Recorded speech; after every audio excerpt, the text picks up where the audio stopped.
Salam sejahtera, berjumpa kembali dengan saya Pendeta Chandra Gunawan. Hari ini kita akan melanjutkan pembahasan kita dalam seri Para Pahlawan Iman. Dan hari ini kita akan membahas seorang tokoh misionaris kelahiran dari Kanada bernama Robert Chaffray. Beliau adalah seorang misionaris yang berkarya baik di China, di Vietnam, dan juga di Indonesia. Mari kita akan bersama-sama mempelajari tokoh ini. Robert Chaffray lahir pada 16 Desember 1873 di kota Toronto. Ia adalah seorang dari seorang Kristen, keluarga Kristen yang memiliki kemampuan ekonomi pada waktu itu lumayan di zamannya. Tapi kemudian kita melihat di dalam sejarah hidup Robert Chaffray bahwa di usia yang ke-16 tahun melalui pelayanan seorang hamba Tuhan, Robert Chaffray akhirnya bertobat dan mengenal Tuhan. Dan di usia yang ke-20 tahun, Robert Chaffray melalui pelayanan seorang hamba Tuhan juga, dia menerima panggilan sebagai seorang misionaris. Dia meyakini bahwa Tuhan memanggil dia untuk menjadi seorang misionaris, memberitakan Injil, khususnya ke tanah China. Dia terbeban untuk memberitakan Injil di China. Dan pada waktu itu, Robert Chaffray dia mencoba untuk melanjutkan studi menempuh pendidikan teologi, tetapi orang tuanya tidak mendukung apa yang dia hendak lakukan.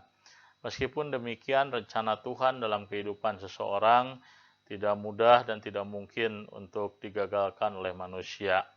Walaupun Robert Chaffray dari kecil dia tumbuh dengan kondisi kesehatan yang tidak baik, tetapi karena Tuhan memanggil dia, Tuhan memberikan kepada dia segala sesuatu yang dia butuhkan di dalam melayani Tuhan, sehingga pada tahun 1897 Robert Chaffray dia berhasil pergi ke China menjadi seorang misionaris memberitakan Injil di sana.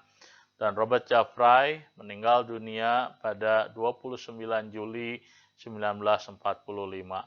Jadi kita melihat bahwa Robert Chaffray melayani Tuhan sangat setia, lebih dari 45 tahun dia membaktikan hidupnya di dalam pelayanan pemberitaan Injil, baik di China, baik di Vietnam maupun juga di Indonesia.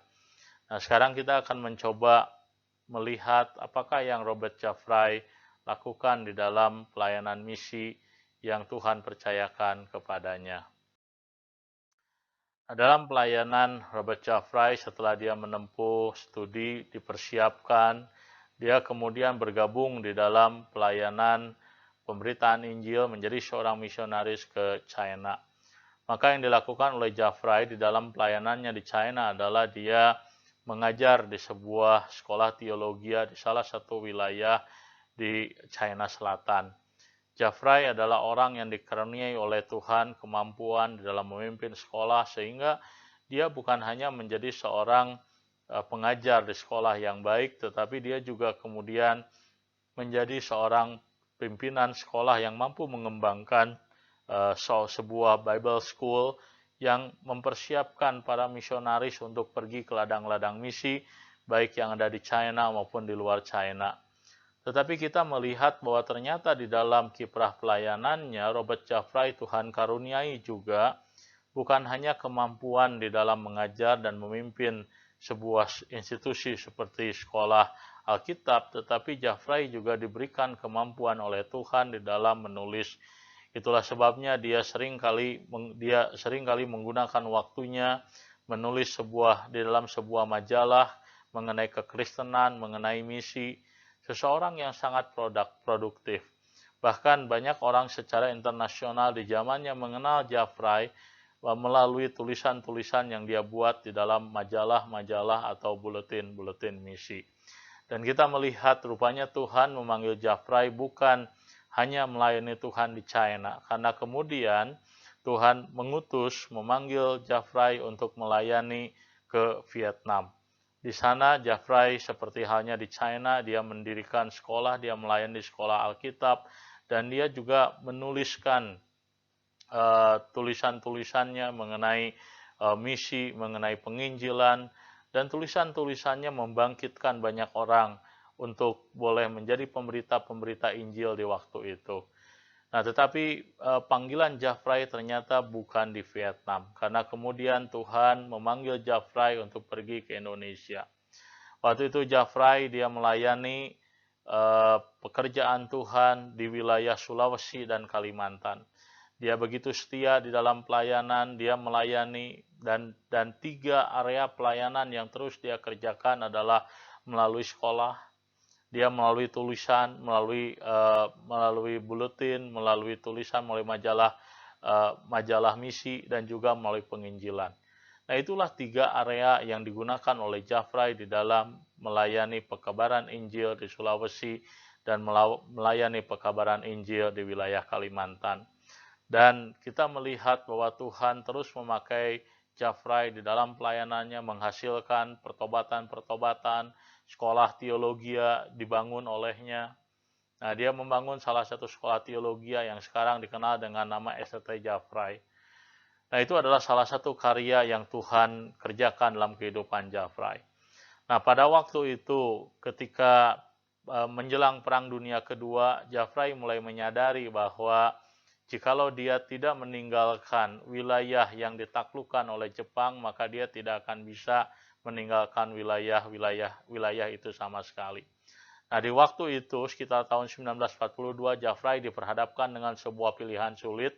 Akankah dia meninggalkan ladang misi oleh karena situasi dan kondisi sangat berbahaya pada waktu itu, atau dia akan tetap memilih tinggal di wilayah-wilayah di mana ladang misi Tuhan percayakan kepada dia.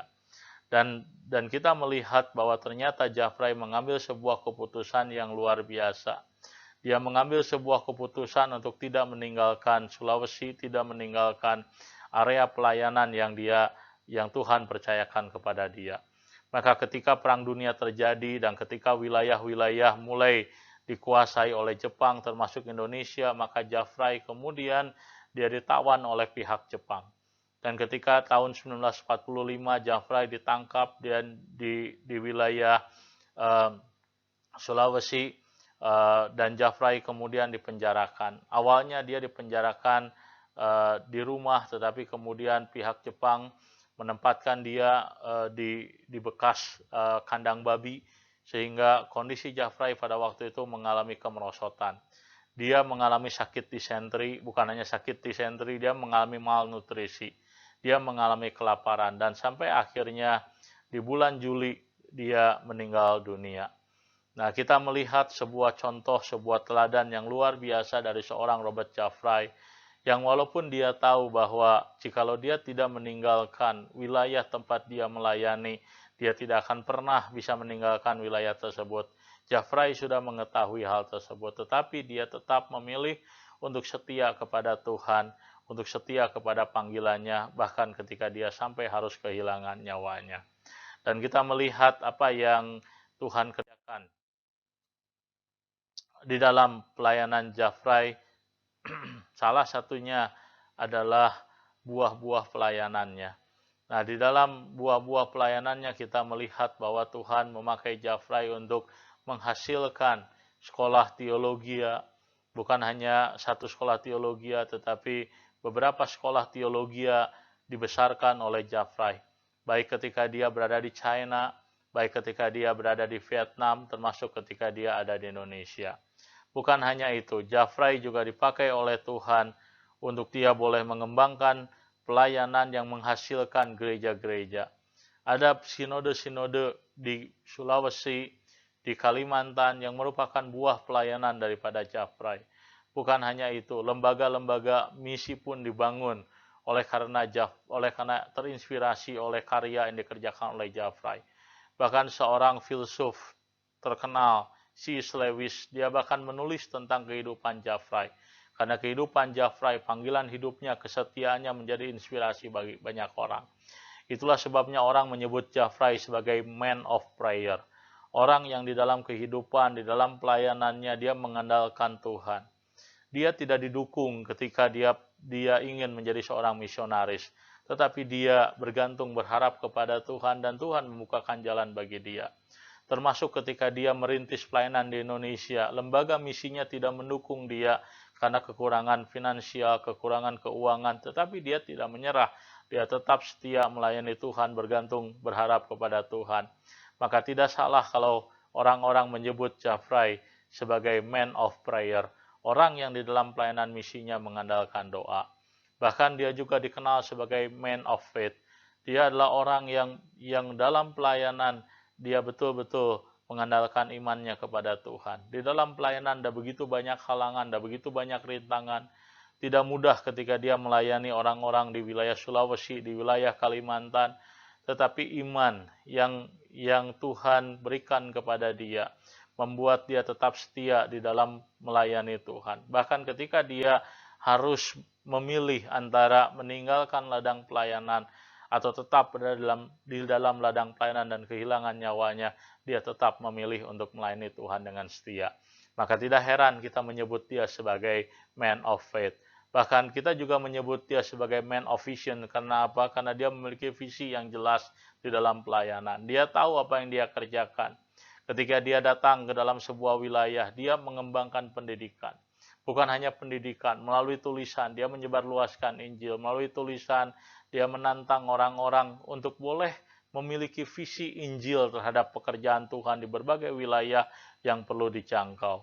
Maka dia adalah orang yang di dalam melayani pekerjaan Tuhan, melayani misi Tuhan, dia memiliki panggilan dan visi yang jelas.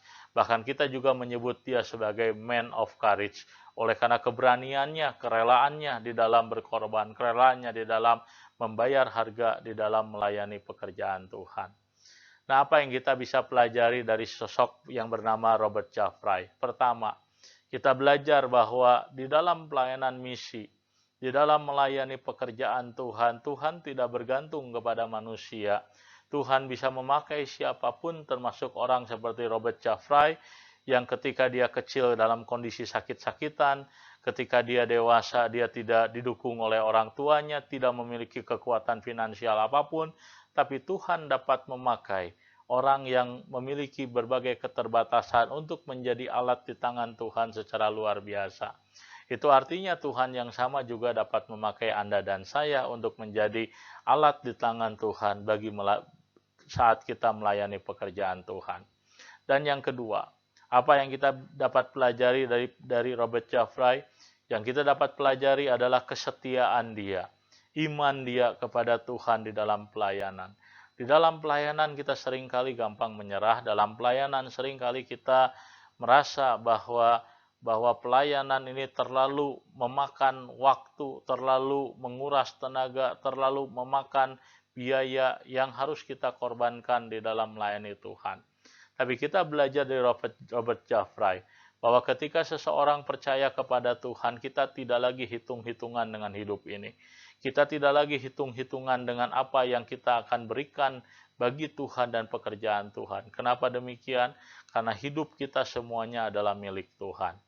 Mari di dalam kehidupan kita, pelayanan kita, mari kita belajar untuk seperti Robert Jafrai. Melayani Tuhan dengan setia, percaya bahwa Tuhanlah yang bekerja di balik pelayanan kita. Kalau Tuhan yang bekerja di balik pelayanan kita, maka Tuhanlah yang akan memimpin segala hal yang kita lakukan. Kiranya pelajaran hari ini dari Robert Jafrai menolong kita melayani Tuhan dengan mengandalkan Tuhan dan bukan mengandalkan diri kita sendiri. Kiranya Tuhan memberkati ibu bapak dan saudara-saudari sekalian.